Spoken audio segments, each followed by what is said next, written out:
This podcast is sponsored by nobody. Hey dudes, welcome to Splat from the Past, the only 80s themed horror sci-fi show where things can get totally radical. Now today, I will be welcoming David Uosikkinen. He is the drummer for the classic 80s rock band, the Hooters, best known for their classic hits, And We Danced, and Day by Day, and All You Zombies, and Satellite, and Johnny B, and all these great songs. And we're going to talk about the band's history, and we're going to talk about his work elsewhere. I mean, he played on Alice Cooper's The Last Temptation album, and he's also worked in the MP3 business, and he has a podcast called In the Pocket, and it's going to be a great talk today. I've been looking forward to this for a week now, and I am so excited. So excited. Also, I've been saying this way too often, but rest in peace, past guest and 80s movie icon Jennifer Runyon. I am so sad. I always tried to get a third interview with her, but she was my 10th guest, and that was an episode where we felt like we felt like we knew each other forever. I mean, the sound was really shitty, but we felt like we knew each other forever. And then I had her back on episode number 74. That's a better interview and better sound, but I'm so sad that she's gone because she was a ray of light, a ray of sunshine, and just a great person. And she will be missed. You know, I will never forget those two talks that we had in the early years of the podcast. And I'll never forget the first time I talked to her best friend, Carrie Remsen. She said, "Tommy, she really likes you."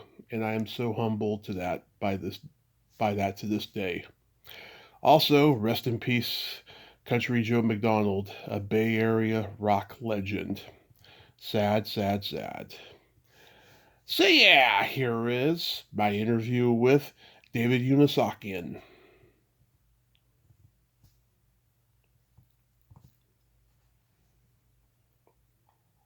So, going back in time, I know that your dad took you to see jazz bands at Oh yeah, Lambertville Music Circus, and you saw the Beatles on Ed Sullivan. So, is that where the seeds were planted for you to get into music? yeah, indeed.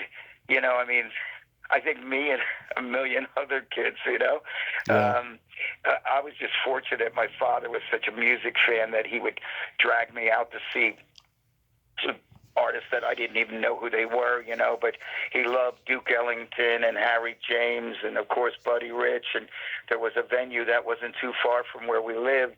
And excuse the noise, there's a truck going by. I apologize for that. Let That's me okay. step in here for a second. So yeah, he would take me to see the greats, the great jazz artists, and then everybody. I was just watching, I think, of course, the Paul McCartney documentary, Oh, and I it saw it. reminded me of the day when we were just young kids. And I Yeah. remember I had the flu on February 9th, and the room was spinning, and I felt terrible. I think I had a fever of 104 or something like that. And the Beatles came on Ed Sullivan, and everything stopped. Everything, the room stopped shaking, and I just was glued to the TV. And I said, "Wow, man, look at that!" And I think my life changed, and a lot of people's lives changed because of the Beatles. Oh, absolutely. In fact, Yeah. I talked to three people who were there that night at the Ed Sullivan show. Are you Um, kidding me? Wow, they were there. Yeah, Debbie Gendler, Wow. who is the president of the Beatles fan club, she's the 13-year-old girl on the monitor that you see during the show. And then Wow. the comedy team that went on afterwards, Mitzi McCall and Charlie Brill. And they are hilarious. They're one of my favorite Wow. guests I ever had. And Wow. it was Wow. just an Well, impactful that's night. incredible. Yeah. That's incredible. My wife has a great story. My wife's 4 years younger than me, and her father lived in New York, and her parents were broken up. And when she'd go visit her father, they went walking by the Ed Sullivan Theater, and her father turned to her and said, "Do you want to go see the Beatles?" And she went, "Ew, you mean Bugs? No." Later on, when she was living in Atlantic City, they were playing at the convention hall, and she couldn't believe she passed on seeing the Beatles at Ed Sullivan Theater. Oh, it's hilarious. Yeah. It's hilarious. So the trumpet was your first instrument? The trumpet was my first instrument, and it looks like it's going to be my last. Because it was like I played the trumpet for a few months. I had to pick an instrument in school to play, and I actually really wanted to play. Actually, if I was going to play a horn, I wanted to play the sax. And I didn't get the sax because it was a little more expensive. And, of course, after a few months, I thought I broke the trumpet because I didn't understand that you had to oil the valves on the trumpet. So one day when I couldn't push them down, I was like, oh, no, I broke it, and my dad's going to have to pay for this. And I remember I brought it back to the school. I never say anything, thinking that I didn't break it. And I'm thinking, God, they never noticed. But all they did is put some oil on the valves, and it worked. And eventually, I ended up playing drums because there was a kid in the neighborhood that was a guitar player, and he had a snare drum and a cymbal, and I could play a beat, and so I was a delegated drummer from there on. Wow. Were there any That's drummers? how it happened. Yeah. Were there any drummers that influenced you? Yeah. Anything that was playing on. Like back then, the British Invasion, Ringo Starr, Charlie Watts, and I listened to a lot of radio. My buddy had a James Brown live at the Apollo record, so I would listen to a lot of soul music. I loved Otis Redding, the stuff that came out of the Stax in Memphis. So all those drummers that I didn't even know who their names were, but later on I researched it and found that. But that's what influenced me as a kid coming up playing drums. I just really loved it, and I loved looking at drums. I liked the way they were built. I'd go to music stores and stare at like the latest new thing, and so I was always fascinated by it. Yeah. Do you remember the first album you ever bought or was given to you? I say the first. I don't know. I do specifically remember. I don't think it was the first album, but I remember my parents are from Finland, and I went over for a summer by myself when I was 11 years old. I stayed with my aunts and stuff, but I remember I flew Pan American over there, and we were in Helsinki, and we went to a record store, and it was July. I remember I flew over early June, and it was still kind of cold over there, and I went into a music store, and Sgt. Pepper's came out. Sgt. Pepper record came out, and I bought that record on Parlophone Records. It was, in America it was out on Capitol, but in Europe it was a Parlophone release. So I had that record for a long time, and I kicked myself because I don't have it anymore. But that was my first record that I remember owning and cherishing it, And then there's a kid. I remember as being a kid, another kid moved in the neighborhood. I lived in Levittown, PA, not New York. And this guy Paul Graham moved into my neighborhood, and he was just a couple years older than me, and he had the most amazing record collection, and he had all the Stones releases. So he was playing me all this cool stuff that they were releasing in England, and he had the cool shoes, the Beatle boots and stuff. So he was a big influence on me too, Paul Graham. How about the first concert you attended? Try to think what was the first concert. The jazz show is Buddy Rich. Right. It has to be up there, but probably the Animals. I saw the Animals at Steel Pier, and I must have been 10 years old by that time because I don't think I was playing drums yet. And I remember my parents would take us to Atlantic City. There was this place called Steel Pier that was there, and they would have shows all the time. I saw the Animals. I saw Gladys Knight and the Pips there. I saw Herman's Hermits there. Anybody that came in there. And I remember when I saw the Animals, they opened up with Boom, Boom, Boom, Boom. Right? They opened with that. And Eric Burton came out wearing a jean jacket. Everybody else was, back then they all wear good sport jackets and they look really slick when they got there. But Burton came out wearing a jean jacket, and he was so like such a bad boy that I was like, oh man. My parents wanted to leave, not that they weren't liking it, but they wanted to go walk around, and I would not leave. I was like, I'm staying here. And I think back then they didn't kick you out. You know, they did multiple shows. The show was only about 25 minutes long. Right. So, you know, I hung around and I watched a couple of shows. It was awesome. Totally awesome. Yeah, that would be probably the first one that I really remember. And, and it stuck with me. And I still love the Animals to this day. Oh, yeah, they're great. Yeah, Chas Chandler was playing bass. They were all the original guys in the band. It was amazing. You did gymnastics in high school? Yeah, I was pretty good too. I remember, it was something I gave up when I started getting really committed to playing music and playing in bands when I was in high school. But I was a gymnast like 9th and 10th grade. And I remember when I was in high school, I actually got some letters from colleges wanting me to, come to a school and be on a gymnastic team. So I think that's just in my DNA. My uncle, David Uosikkinen, was in the Olympics a couple of times as a gymnast. I think he won a bronze or a silver medal on the rings or the parallel bars. But and back then you could do two. He did the Winter and the Summer Olympics. He was one of those skiers, the ninja skiers with the gun and stuff like that. So it was in the blood. So I don't think it was anything that was really unnatural. And I went to stand on my hands. It was like walking. Yeah, my uncle did gymnastics in high school. By the time I got there, it was all girls doing it. There was no more guys teams. Yeah. It was kind of similar. I think the girls were more. They had bigger teams, longer, more people attending and that kind of stuff. But I did it because I was good at it, and where I grew up, it was still a thing. And I had a good buddy of mine that was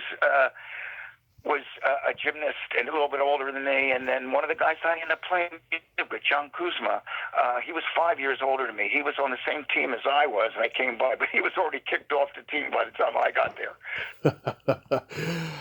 So a bit of a bad boy, a little trouble. I walked in one day, and I swear to God, he was doing Iron Cross with a leather jacket on. So you start playing in bands in high school?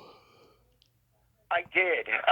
I actually started playing bands when I was just in elementary school. I remember I had a little band with my buddies. I mean, it was a different world back then. I mean, we were listening to the records and we wanted to emulate anything that we saw on TV and stuff. So me and my friend played guitar, and I played drums, and then another kid in the neighborhood played some guitar. It took a while before we found a bass player, but I remember we were just jamming around, playing songs that we would, that were easy to learn. I remember we were playing like a Buffalo Springfield song, and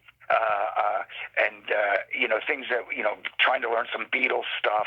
And then in the high school, there was a band that was kind of popular where I grew up, and the guitar player saw me play somewhere and asked me if I'd come play with them, and because I didn't know if I was any good or not. I mean, I knew I could play. I knew I loved playing, but this guy was like doing gigs and stuff, and he asked me to come play, and it never stopped. I mean, I'd sit here. I am 70 years old, and I'm still doing it. Yeah. So you were in a band called Hot Property at the time, and that's at the time that you met Bazillion and Hyman, right? Yes. Yeah. We won the keyboard player in that band, Danny D'Souza, was I didn't even know about this, but he sent a tape to the biggest radio station in Philadelphia, 93.3 WMMR. And there was a contest called the WMMR Breakout. It was actually called a contest to be on a record, the WMMR Breakout record. And so he sent our tape in, and there were like thousands of entries into this contest, and we were one of the bands that were picked for it. And it turned out that the 10 bands or 10 songs on the record from different bands were to play a show at the Irvine Auditorium in Philadelphia, which was a place they were doing shows, real shows there. And I remember Eric came out to see us play, and I thought he was there because he was interested in the singer, Heidi Lindner, and it turned out that he invited me to come record with him, and there you go, another place where I showed up and I never left. Yeah. I mean, did you guys know from the get-go that you had chemistry? Yeah, I think so. I'm not sure if I did. I knew that I really enjoyed playing with those two guys. I mean, they were both together. I mean, they went to Penn, and they were like already playing in bands. You know, they already were signed to a record deal with Arista. Clive Davis signed them. They had a thing that was really special, and I went to play with them, and they were just, I thought like just over and above. I didn't know if better, but they experienced a lot more than I ever have. And I went and just played the way I played, and yeah, I knew there was something great going on, that a great feeling, that when you're I don't know if I'm sure actors have that feeling, and anybody in the arts, but it was like, oh, I can't wait to do that again. And then fortunately they called me back, and they knew immediately that this felt right. And where they wanted to go musically at the time was like a ska reggae kind of thing, which I really loved, and I fell into pretty easily at the time, because I was listening to a lot of Peter Tosh and Bob Marley and stuff like that, and then Stuart Copeland, the Police, he was doing a lot of that reggae thing in the rock mode, and so I liked it, and we all started, even when we did cover songs, we were doing them our own way. Yeah, I mean, I've always said the Hooters have such a unique sound. It's kind of like heartland rock in the vein of Bruce Springsteen with a little bit Yeah. of the power pop sound of the time. Yeah. Yeah. Well, that's a good way to describe it. I mean, it's so unique sometimes if people don't get it. But, fortunately, we're still, I mean, we had our day in America, and we still have our fans here, which is really great. But when we go over to Europe, we're doing bigger shows, but we're still managing to get out there and tour. We're nearly this very same band that started. Like Eric and Rob and myself are still there, but John Lilly joined the band in 1983. He's still with us. Fran Smith in 1987, and then Tommy Williams joined us later on when Eric got hurt on a skiing accident, and we just couldn't say goodbye to him. He's just been playing with us ever since, Yeah. So it is a thing, I don't know, that is, I think it's like you said, I think it's unique. Who are the other bands around when you guys started in the Philly area? Oh God! Well, in Philly, there was a band called Robert Hazard and the Heroes. There's of course there's an established artist here, and he's still playing, a guy named Ken Queter. He's got a band called Ken Queter and the Secret Kids. Yeah. And he's still out there doing it, and he's magnificent. He's a great songwriter in a sense, like, he has this Bob Dylan thing going for him. He's great. A band called the A's. The Soul Survivors were playing back then. And in Philadelphia, there's an institution called Philly International, where all the soul music comes out of R&B, OJs, the Tramps, and things like that back in the 80s and 70s, actually. And, I mean, they got a catalog that's ridiculous. But, that's how, those bands were happening when we were coming out back in the day. Yeah. And like, did you guys see like the Jersey bands, like the Smithereens and the Cucumbers and the Feelies? Yeah. Yeah. Yeah, you mentioned the Cucumbers. That is so crazy, because the Cucumbers, that's Dallin's cousin, my wife's cousin. That is the wildest thing. No one's ever mentioned that to me before. The Cucumbers, I remember I had a Passover dinner with them, and I didn't even realize that they were musicians. They invited Dallin and myself over because, long story short, they discovered that they were related to each other through one of that 23andMe and all that kind of stuff that was going on. And this is only a few years ago, and they invited us up to their place up in northern New Jersey. We come up to have dinner with them. I walk in, the guy's got two xylophones set up in his house, a full drum set and all this gear downstairs in the basement. I'm going, oh, this is my kind of family, Yeah. So, that's a cool band. Yeah. Yeah, Dina, she's been on the show. I was not familiar with them until I met them. Yeah, Dina's been on the show twice. I love her. She's great. You're kidding me. Yeah. Wow. Yeah, she's fantastic. Absolutely fantastic. Yeah, very talented. And then, of course, Springsteen. I mean, look, in this area, people like to think that Springsteen, he was playing the main point on the main line early before he even broke out. David Dye and Ed Shockey were the DJs that were playing him on the radio before anybody really even knew about Bruce Springsteen. So it was obviously, they're Springsteen fans unbelievably still out there doing it. He's going to do another tour. Yeah. After Bruce graduated high school, his family moved to California. My dad went to high school with his sister Pamela. Wow, you're kidding me. Oh, that's super cool, man. That's really cool. Yeah, I mean, his story is remarkable, and he keeps on churning it out.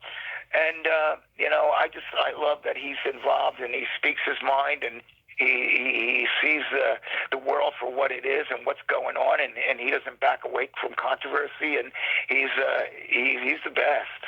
Absolutely, one of the greats. Yes. In 1982, you guys got to open for The Who on the first of their many farewell tours. I saw them 10 years ago, so that's how I know that they had that many farewell tours. That had to be one. Tour. That was 82. Yeah. It was a farewell tour, wasn't it? I never thought about that, but it was. Oh yeah, that was their first one. Absolutely. Right. Yeah. That had to have been one of the most surreal experiences of your life as a kid who grew up in the 60s.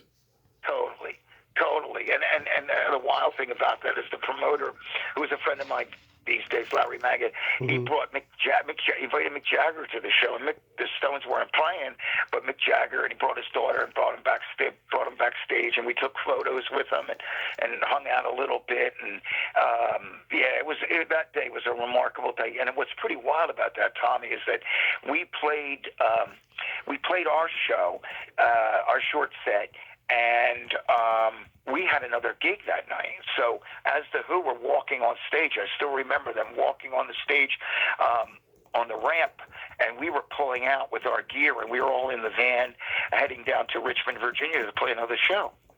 So we actually didn't even get to see them play. But we saw the Clash play, and with Santana, of course. They were the other bands on the bill. But by the time the Who played, we didn't get a chance to see them. Yeah. I wish I could have. And he also had the Clash and Santana there. Yeah. God. It was amazing. Well, I'm playing my drums, and I still remember this, and I turn around just to kind of look. I don't know what I was looking at, and Carlos Santana sitting right behind me. Yeah. When we were playing, and it was like a surreal moment for me, because it was like, a little bit nervous, but we were busy playing, but that was pretty exciting to be doing something like that and have the great Carlos Santana sitting right behind you. Yeah, and also all you guys are different in sound. Back then, they used to book bands that didn't have the same style or anything together. Yeah. Like John Cougar Mellencamp, he used to open for Kiss. Yeah, you see a lot of that. I mean, that's kind of more of like the European thing, Yeah. Like in Europe, when you go, look, we've done festivals, Rock and Ring in Germany. I remember I was telling somebody about this, that we did a bill once where, who was it? Rage Against the Machine, Smashing Pumpkins, the Hooters, Bonnie Raitt. It was it would all be in somewhat of a rock category, but now we have the subgenres and stuff. But it was just kind of a wacky bill. But people were great, and they were loving it all, So you would see more diverse kind of shows in Europe than you would see in the States. But back then, they used to happen once in a while. Yeah, I know. And now every band you see playing are pretty similar, gives the same kind of vibe for each show. They kind of segregate everybody in music. In 1983, you guys record the first album, Amore, and it doesn't get any notice. And then Eric and Rob go to play on Cyndi Lauper's first album, She's So Unusual, and that's where Yeah. they meet your future producer, Rick Chertoff. Now, I'm sure in hindsight that's what legitimized the band's future, because you guys Right. got to meet the man who would, help take you guys to heights, Right. Yeah, yeah, exactly. But Morey was really a big stepping stone for us. The independent record you mentioned, because we built an audience off of that in 1983, and we sold. It was an independent record that sold over 100,000 copies, which was really incredible. I remember the distributor Richmond Brothers was just going nuts trying to keep it in stock. A bunch of mom and pop type record stores, but even Tower Records and Wall to Wall Sound back then would carry the record, and that, because it had it sold well as an indie, was that, and of course Cyndi Lauper's success of that record, She's So Unusual, and Rob co-writing time after time, got Columbia's attention. And back in the day, we would have had to go into New York to play a showcase, but we ended up playing. We were playing a show in Philadelphia, and the label guys all came, and then soon after that, we were on Columbia Records. Yeah, that's amazing. So, Yeah. I think Nervous Night is the best Hooters album, and it's no wonder it was a success. I agree. Yeah, and We Danced became a huge hit, and it's gone on to become an 80s nostalgia staple. I remember seeing the video on VH1 The Big 80s when I was 12, and I had never seen or heard the song before then. How did you guys come up with filming that video at the drive-in? That was our director, John Jobson, who was doing that. He was making a lot of our videos, and I think he's the one that came up with the treatment for it. And and as that goes, he was a really cool guy. It wasn't like, this is what it's going to be. He would talk to the band about how we saw it, and the drive-in was great idea, because we can invite our fans to be a part of it. So a lot of our fans that help us get us to where we were at the time came and participated in the video. We even invited some of our family. My dad's the guy selling popcorn in the video. My mom's in the ticket booth. Andy King, who's no longer with us, but his dad, Ray, he's one of the cars that's pulling up. I think he was driving a Corvette. You could see in the video. And that was John Jobson is the one who came up with the idea for that video. The director. Yeah, I mean, it's a great video, and all those people that were there, I'm sure they probably won a radio contest or something. You could come be an extra in the Hooters video or something. Yeah, I forget how they put the word out, because there was no internet at the time. I think that we had a pretty large fan base, and we were already getting names to let people know when things were happening.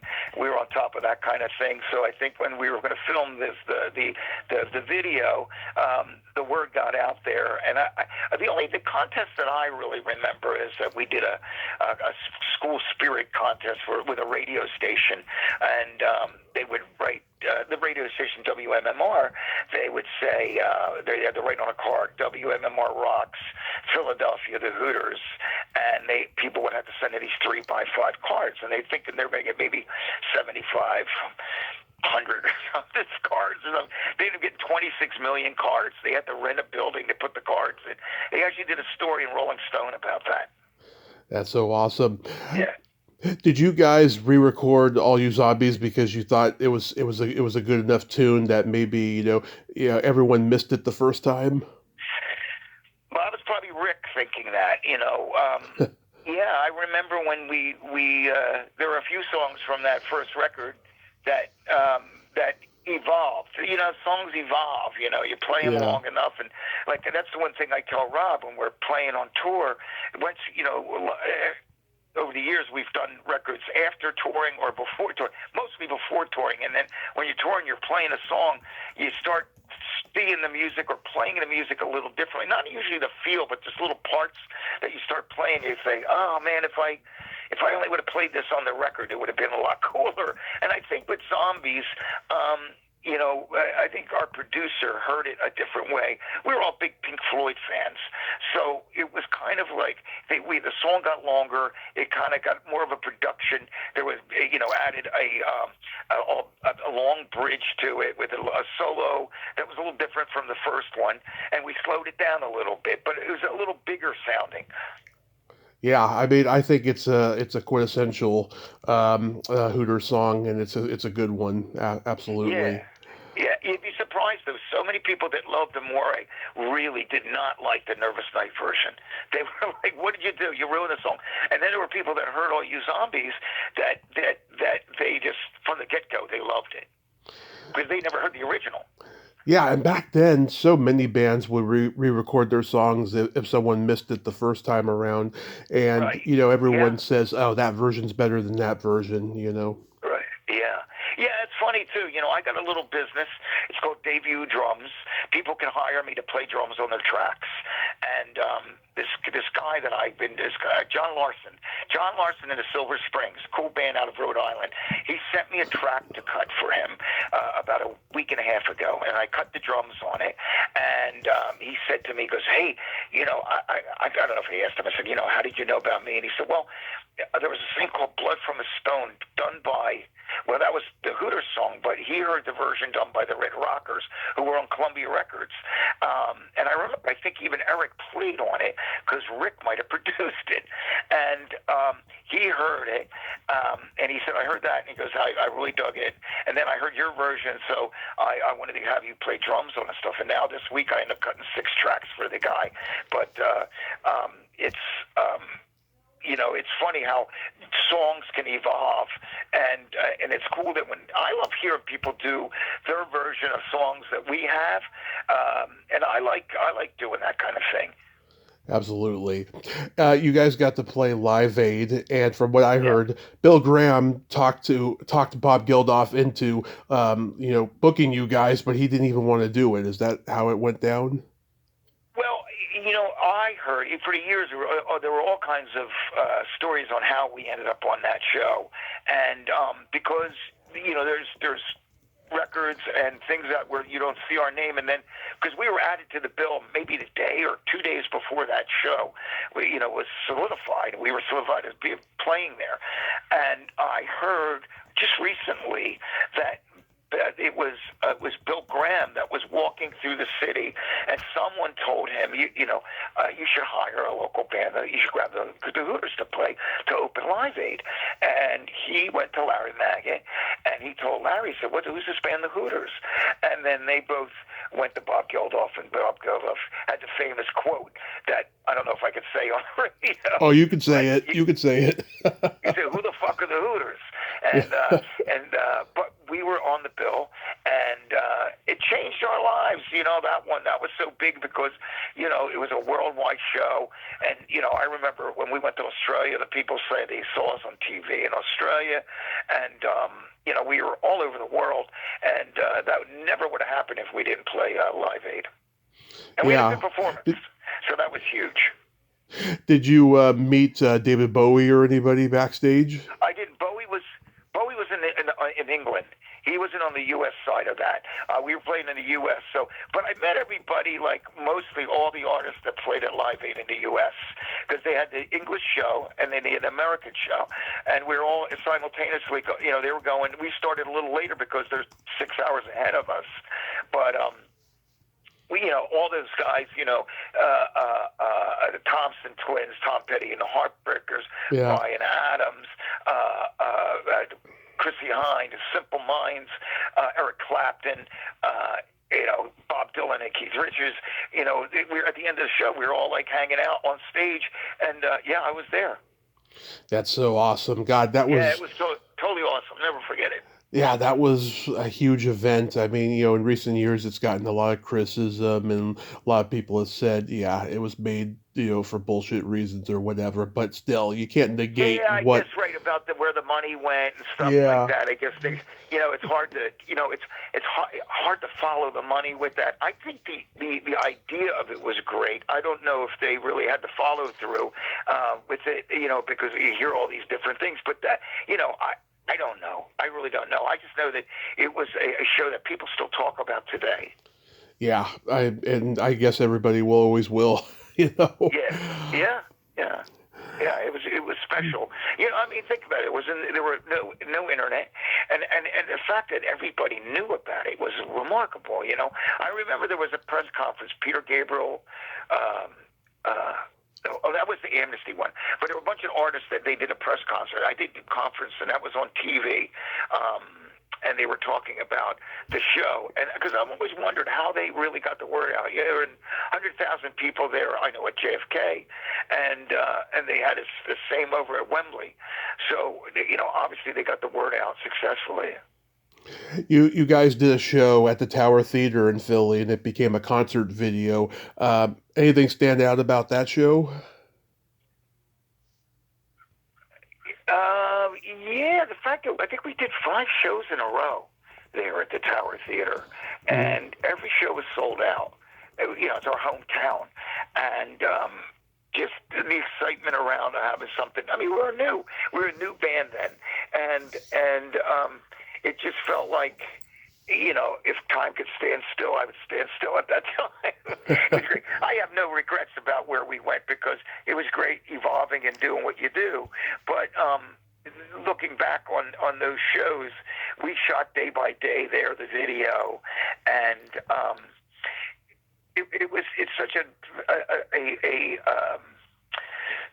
great theater, the Tower Theater. It's where David Bowie did his record too. He did a record there in I think it was like 73, where they're all slick. Right. He changed his sound. He was doing a Philly thing back then.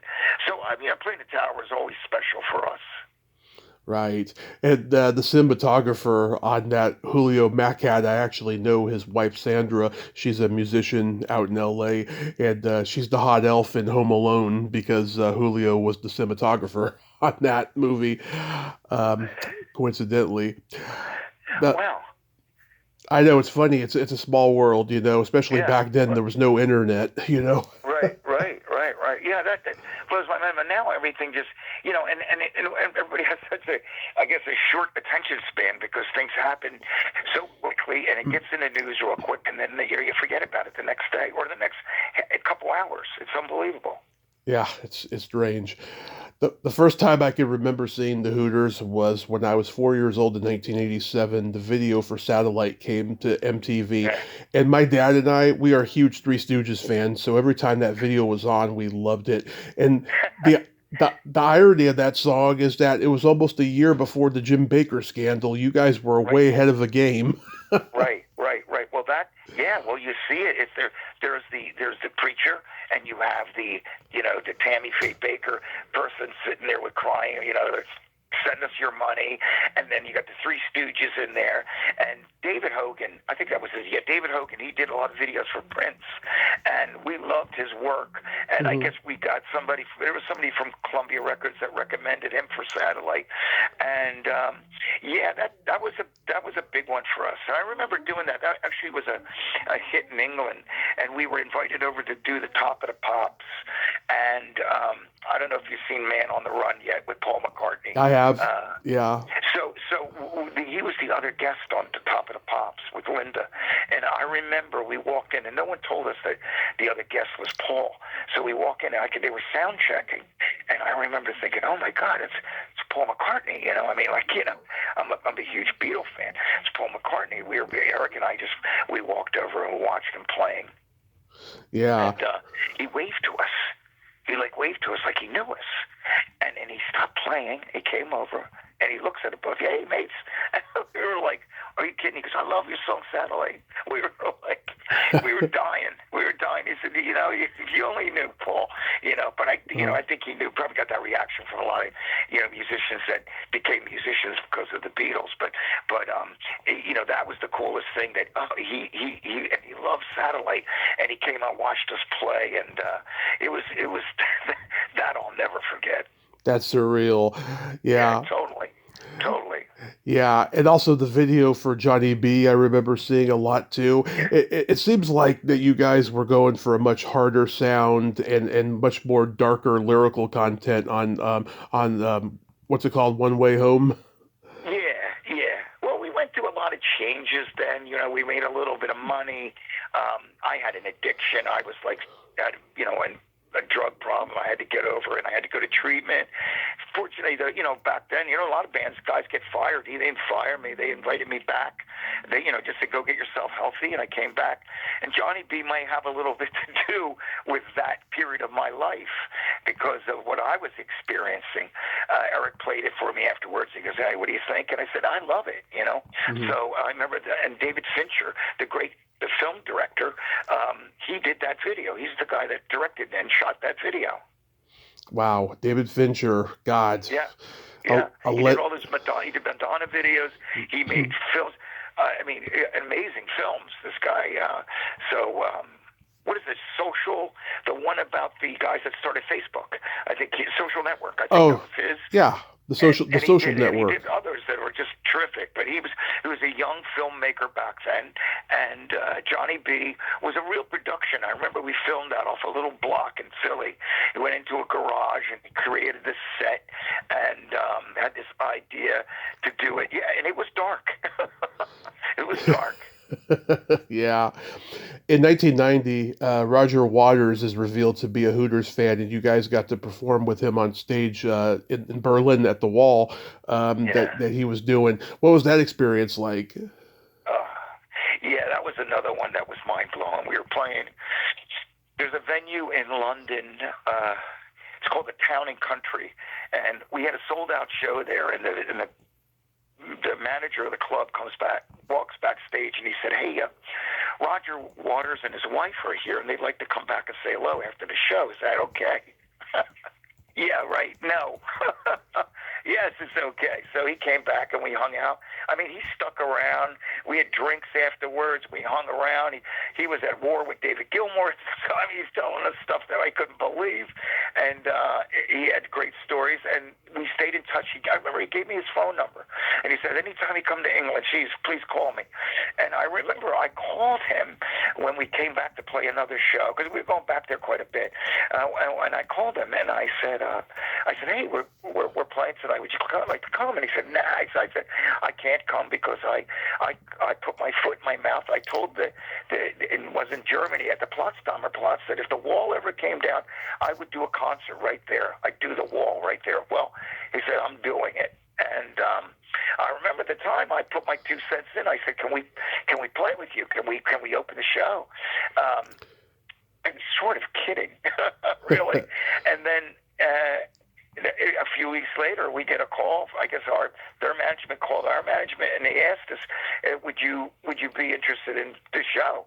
And we were invited on, and then we were even invited into the film. We'd do that little intro part where the Scorpions are to the Gestapo, and they're taking us off the stage.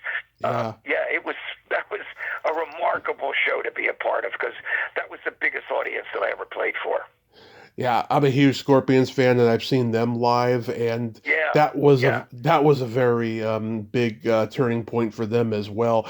And they had been in Russia around that same time, and they had Scorpions are cool too. They're good guys. We have become friendly with them anytime we're in Germany. Namateus, the Schenker. What's the Rudolf Schenker. Rudolph will come to our shows. Yeah, and he's come out a number of times to hang out. And what an amazing guy that is. They're amazing. They really are. I mean, they are rock and roll. Yeah. I love that band so much. Yeah. When you guys were there, did you get a sense that there was peace within the country of Germany ever since the wall had come down? I remember. Well, I just remember when it came down and going back. When I'd go over there, I'd never seen homelessness when I was in Germany. I just didn't see it in the cities. I didn't see that kind of stuff. And then when I came back, a year after the wall came down, I started seeing more people on the streets. And I was with some German friends of mine that were this is what they didn't count on. They didn't see this coming. And so there was a lot more of that going on in Germany that wasn't there before the wall came down. People, migrating into the other parts of Germany because it was open, and it was creating some issues border stuff. So it was unfortunate, and I mean, they have a lot of the same issues going on with people that don't like it, and people that want to help people, and then the people that don't. So it's always it's a bit of a mess there, from what I understand. Yeah. I'm a huge Alice Cooper fan, and you played on his 1994 album, The Last Temptation. Yeah. How did that come Yeah. about? And I can imagine it was a lot of fun working with him. It was awesome. Playing with Alice was incredible. I mean, he's a remarkable person, first off, because I mean, Alice is still just rocking. I mean, he's out doing a tour right now. His drummer, Glenn Sobel, is a friend of mine, an amazing drummer. I was working with the Hooters. I was living in L.A. at the time, and I think John Aniela, who was engineering a portion of that record, they were having some troubles with whoever was playing drums, and he said, "Would you come by and cut a track for us?" And I said, "Listen, I'm flying back tonight. I was working with the Hooters. I'm flying back into L.A. I'll come over to the studio after I land." And I went right in, and first thing I recorded was the song "Lost in America." And I cut the track. I remember Bob Pfeiffer. He was kind of overseeing the record, and I remember he I saw him through the window there. Put his thumb up in the air, and he walked out. He left, and the next day, I was asked to come back and do more tracks, and then I thought I was done. I thought I did a couple tracks, I was done. Then they would come back and they did more. So they kept me on the entire record, which was really unbelievable because, one, I just moved to LA and I needed the work. So it really couldn't come at a better time. And it was cool playing with Alice and all those different cool producers and rocking like that, And he was just so gracious.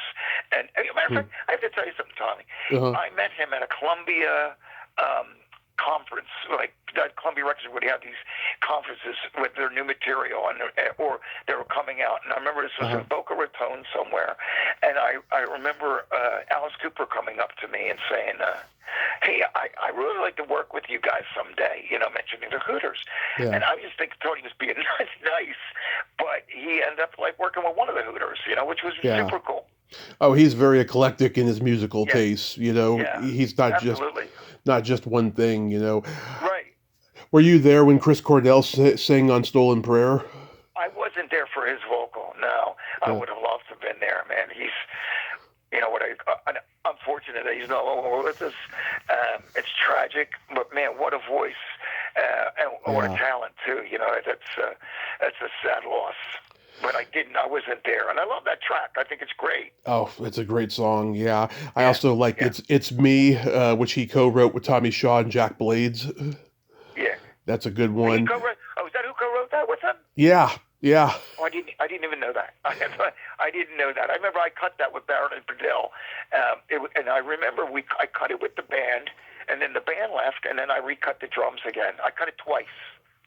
Yeah, "Lost in America." That's my favorite on the album. Yeah, that was the very first track that was cut.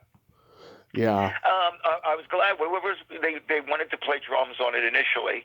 Might have been a band guy or whatever.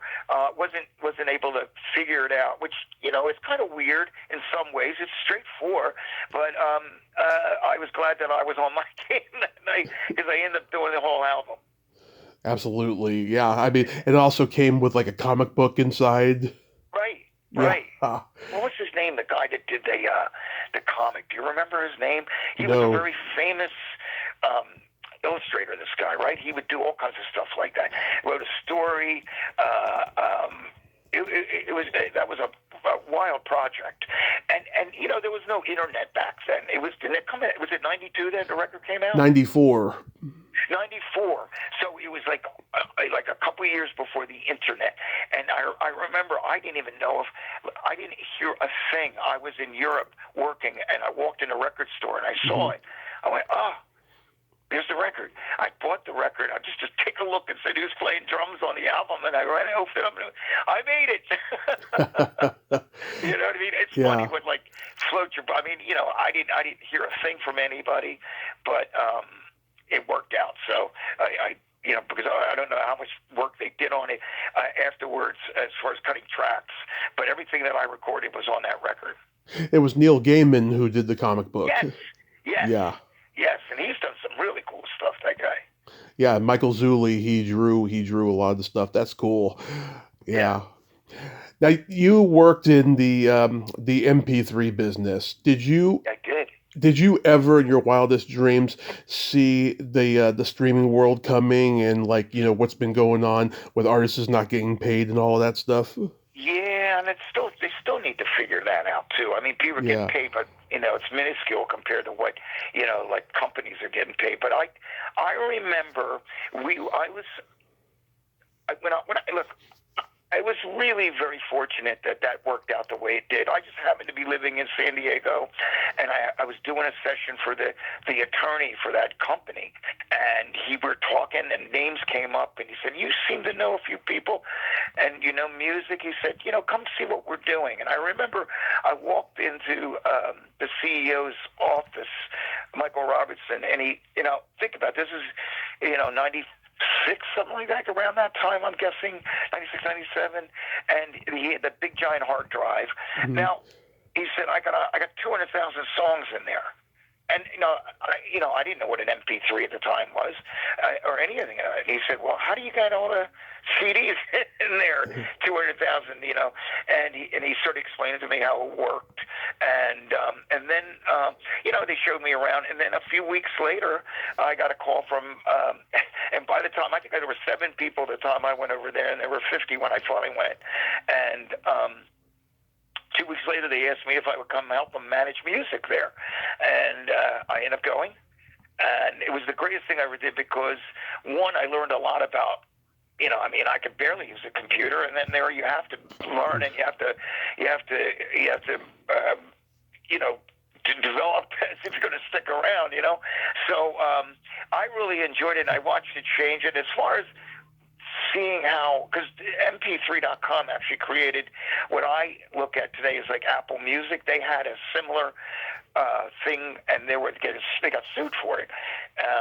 My.mp3.com, meaning that you could go anywhere and log on to a if you had a username and password, you could get all your music out of your catalog anywhere you went, sort of like what we do now. Yeah. But back then, the record companies didn't like that, and they sued us for it, and they really helped the company. I mean, we would have went right down the tubes, but Universal ended up buying the company. Sometime after we settled with all the record companies except for one, and then they end up owning us. Yeah. But I really, I knew things were going to change. I didn't see it really. I mean, the record business really changed a lot after that. I know, like when the Metallica thing happened, right? Did you think it was going to get worse, or that you were just thinking, oh, that's that, No, I knew that they were onto something. It was weird working there and being an artist as well, and listen to Lars, his beef on that, because he didn't really understand either. I mean, he's probably a big fan of digital music, other than the fact that they're not getting paid enough. I mean, the biggest thing I hear from artists today is, the minuscule amount of money they get on streams and downloads. I mean, they don't think it's fair, and I understand that. But, think about it, like the one thing that those apps and Napster and MP3.com and Apple, they level the playing field nowadays. Like any artist can put out a record, and if you got a big enough fan base and you have a little bit of money behind you, you can promote it, and you're like equal like a lot of big bands out there touring. Yeah. So I happened to check out one of the episodes of your podcast, In the Pocket. Oh, cool. Yeah, it was the one that you and your friend did with your wife last year and stuff. It was Dallin? Yeah, it was pretty entertaining. Do you She was the guest? Yeah, she was the guest. I forgot that we did that. Was that during COVID? Most likely. Yeah. Because it was tough. That was a fun podcast to do for the time. It was something to do that I didn't really. My buddy Andy Weinberg invited me to do it, and I didn't know anything about podcasts, even though I had heard the word for a long time, Yeah. heard a few of them, and that was my first experience with doing it. And I think we ended up doing over 100 of them. I know that. Yeah. So you're not doing it anymore? I don't. Right now it's on a break. It's a lot of. Look at what you do. It's a lot of work putting it together, Mm-hmm. and there's a lot of research you have to do if you want to do it right. And I was juggling. I had too many balls in the air. I felt like so I had to give it a break. We were going to Europe. I have a project called David Uosikkinen in the Pocket where I record Philly songs that are that inspired me, and so I'm busy with that, busy with the Hooters, and so I just really didn't have the time to give to the podcast.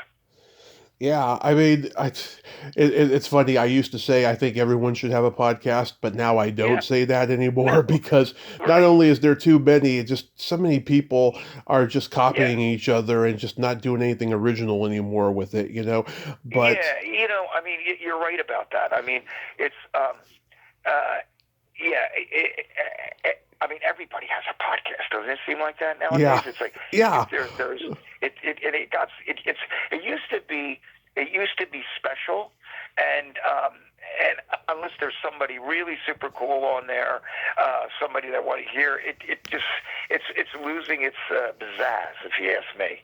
I think so too. And just Yeah, the conversations are getting more yeah, superficial, and nobody's really saying that much. It feels like, you right. know.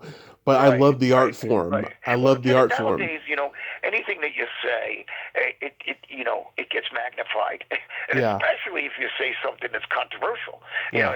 Listen, I'm glad we're not talking about politics or the war or anything like that, because if we talked about that, oh my God, everybody has there's such different opinions on what's going on that it makes it really hard to be, to say what you're thinking without being because somebody's going to get pissed off, right? Hmm. Someone's going to get pissed off, no matter where you stand.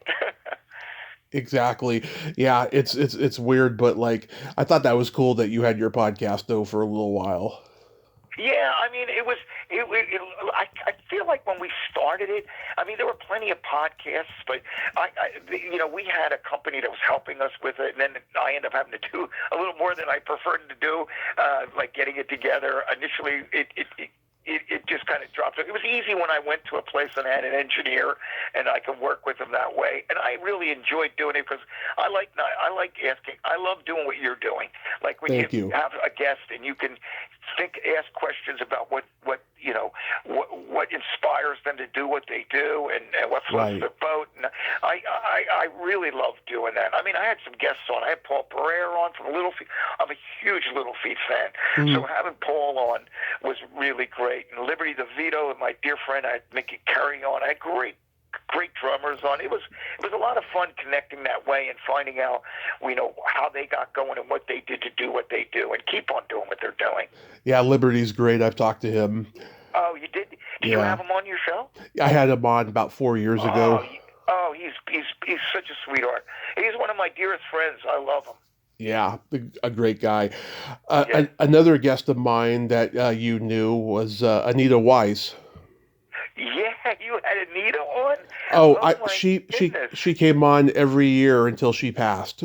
Oh, what a beautiful soul, and what a beautiful woman. She came to our Thanksgiving dinners. Mhm. She came to a few of them before she passed away, Yeah, and what a light. She came in. She was beautiful. She was smart. She was yeah, funny, and I don't know if you checked out TJ, but her husband, yeah, TJ Tyndall, yeah. He played on some of the greatest records ever made Oh yeah, in Philadelphia. He's the guy that came up with the riff for Michael Jackson's "Enjoy Yourself." He right. was playing the riff. Kenny Gamble walked by him and he's playing the riff, and he said, "We're going to make a song out of that," and they did. It was a Michael Jackson song, and he played on. He was the music director on the original Tramps version of Disco Inferno, and he did a lot of cool, great stuff. and he was a great artist. Like, I love to go see him play, and he was one of my mentors. That guy, and he was a great friend. He was the first guy I ever played Nervous Night for, and I remember he said, "You guys, you hit a home run with that," and it meant a lot coming from TJ Tyndall. And he was married to Anita, who was, just beautiful. I grew up watching An Evening at the Improv, and I did stand up for 10 years, and I've always been a comedy nerd. So in early 2018, I reached out to her, and by that point, she had lost her husband, and she was trying to get back into stand up after taking a long break. And we just clicked. I guess because we're both Geminis and we're both odd ducks, and we just clicked. And she came on once a year until 24, and I had no idea that the sixth time was going to be the last time. I cried for a month when she passed. I understand that. I mean, every time I think about her, I get a smile on my face, and it's so sad that she's gone. She was, she had a companion, a guy named Gary Bodner that was helping. They were together at the end, and he was really so supportive and loved her, and went through all the stuff that she with her, and I was just happy that at the end she seemed to be at peace, and but it's just unfortunate that she had to leave us so soon, because anytime you saw Anita in person, she looked great, and it's just terrible that she had to pass away. I saw her do the routine. She was getting back into comedy.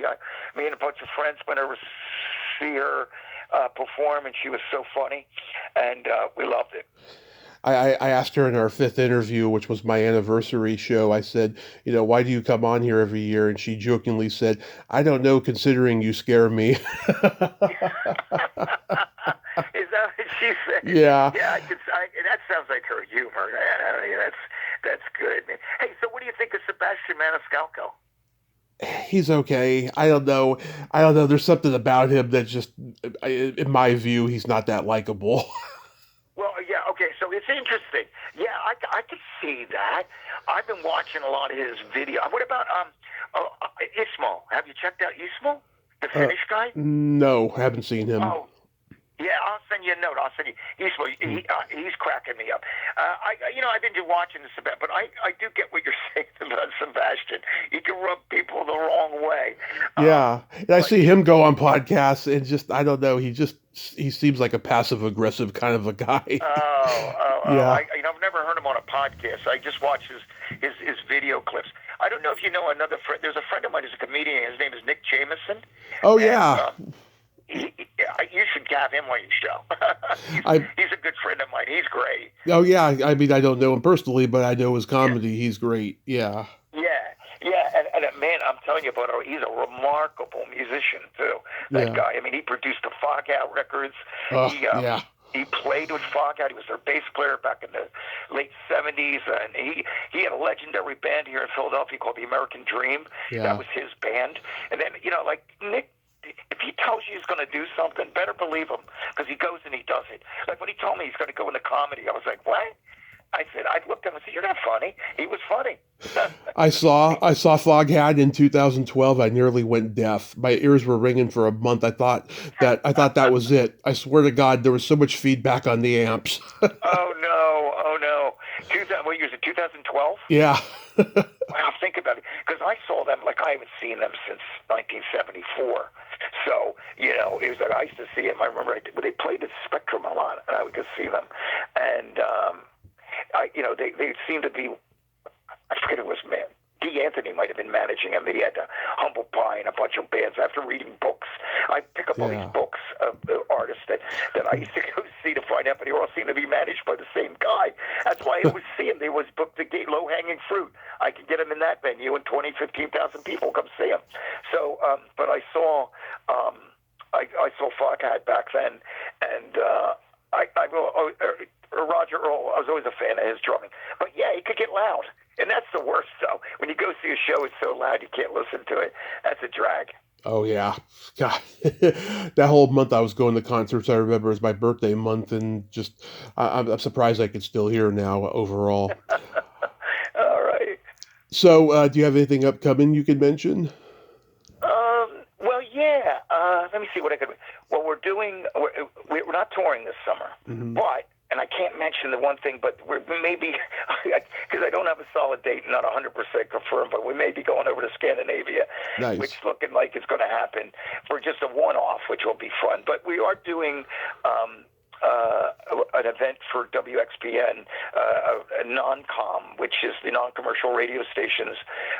We'll be playing that on, I think, May 5th, May 5th we're playing that. And that same week we're playing the radio station I mentioned, the big radio station, WMR.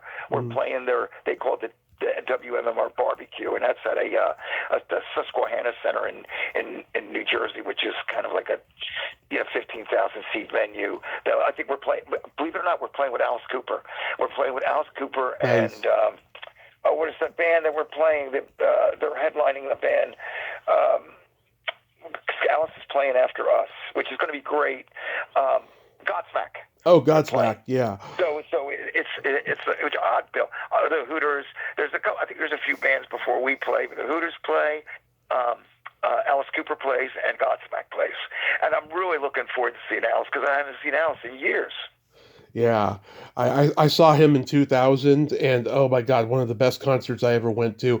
He covered all his classic albums, and he was theatrical, and I can't remember how he died on stage that night, but I just was like, I was blown away. I was 17 at the time.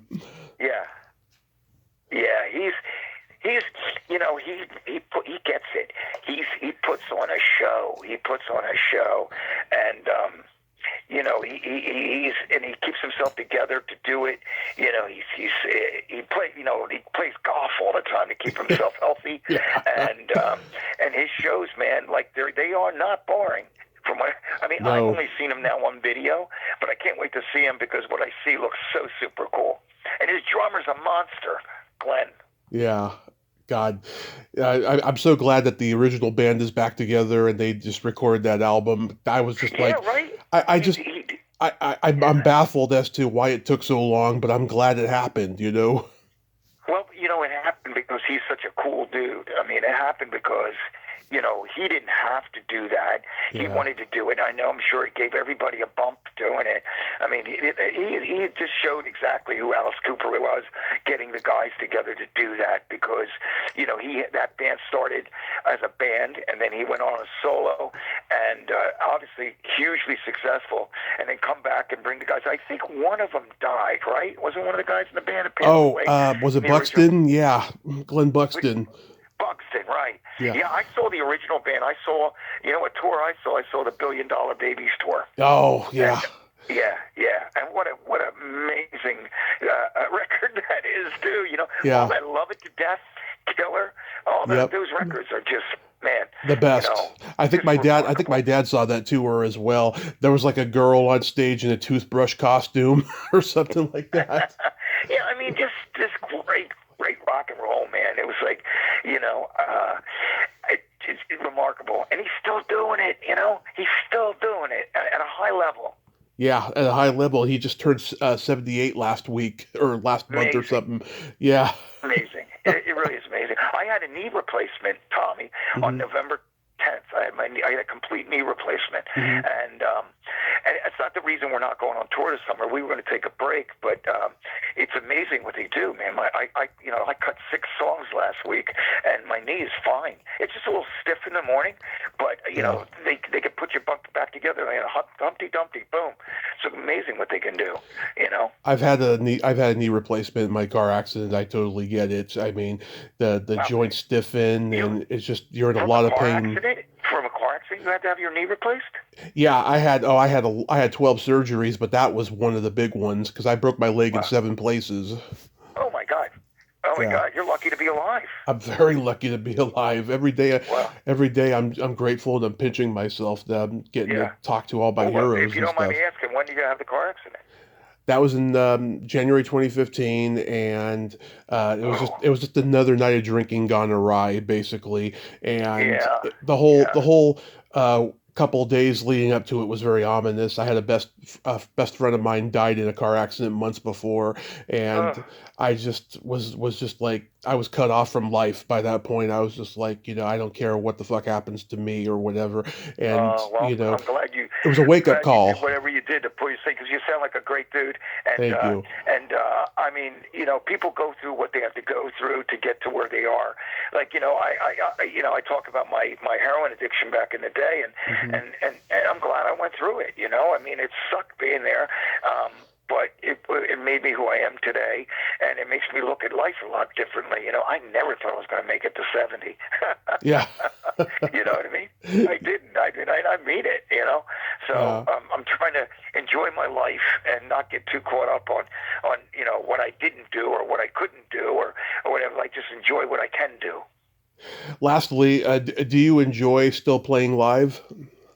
I do. I mean, sometimes, like, I got off that tour, the last tour where we were in Europe, we did, like, a bunch of dates in a short period of time, and I was beat up just before I had my knee done, and I was like, that's a little bit much, but now I can't wait to go back and play live, I have a band called QDK. I'm working with a guy named Quentin Scott Jones and Kenny Aronson, a very famous bass player that's been around forever. We put out a record. Oh, yeah. It's called Quentin Scott Jones. If you get a chance, go look it up. And we played a show a couple weeks ago at the Lancaster Roots and Blues, and I'm having fun playing with those guys. It's a three-piece band that is just it reminds me of Social Distortion meets the Stray Cats. It's fun. That's what I tell people. If you like any of those bands, you'll like that. Oh yeah, I love the Stray Cats. And Kenny Aronson, he had a band with Sammy Hagar, Neil Schon, and Michael Shreve. Yeah, ASHS, and they did a cover of Whiter Shade of Pale. I remember. Oh, I got to check that out. Yeah, Kenny's a legend. He's played with everybody. Played from Dylan to Bob to Joan. He was a Blackheart. He played with Billy Idol. Yeah. He's my neighbor. We've been playing together. Matter of fact, he was playing bass on the tracks that we did last week. Nice. Yeah. Well, David. He's one of the greats. He's one of the greats. Well, David, this has been a tremendous honor. Thank you so much for coming on today. Tommy, thank you. Hey, thanks for having me. I hope I didn't rattle off too much. It was just fun rapping with you. And the fact that you know Anita Weiss, and better yet, Dina from the Cucumbers. Yeah, I know. What a trip, huh? I mean, when you mentioned the Cucumbers, I nearly fell over. I mean, that's amazing that you know that. So when you talk to her, say that Dallin and David say hello. I sure will. She's a sweetheart, right. and I will definitely let her know. Well, stay in touch, and if I can ever help you again, just give me a shout. Absolutely. All right, buddy. Okay. Bye-bye. Take care. Bye-bye. Well, there you have it. David Uosikkinen, what a sweet guy. I friggin' love that guy. That was a great talk, and we got to talk about Anita there towards the end, and it was just wonderful. I enjoyed every moment of that conversation. Great guy, real mensch. I enjoyed every moment of that. And the Hooters are still together, and they're still rocking. That is so, so awesome. Well, until next time, this is Tommy Throwback Kovac saying, there's no shame in living in the past because the present sucks. Later, dudes. And we danced.